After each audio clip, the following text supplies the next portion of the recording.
Bonjour à tous, démarrage encore fébrile ce matin à la Bourse de Paris. L'affaire Dominique Strauss-Kahn et ses éventuelles conséquences sur la crise de la dette européenne sont au cœur de l'actualité.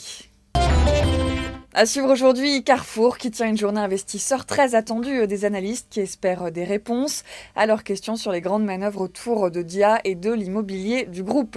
Vivendi a signé avec un syndicat de 17 banques une nouvelle ligne de crédit d'un montant total de 5 milliards d'euros. De quoi optimiser la gestion de sa dette bancaire au moment de l'acquisition des 44% de SFR détenus par Vodafone. Et puis Publicis a acheté Rosetta, l'une des plus grandes agences numériques indépendantes d'Amérique du Nord, pour un montant initial de 575 millions de dollars. Le premier trimestre s'est déroulé conformément aux attentes pour le groupe Bouygues. Le pôle construction réalise un bon début d'année, TF1 confirme son redressement et Bouygues Télécom poursuit sa stratégie de croissance. Au total, le chiffre d'affaires consolidé du groupe s'établit à 6,7 milliards d'euros, en hausse de 4%. Le résultat net est de 34 millions d'euros, en retrait de 147 millions d'euros par rapport au premier trimestre 2010, ce qui s'explique notamment par la baisse de la contribution d'Alstom.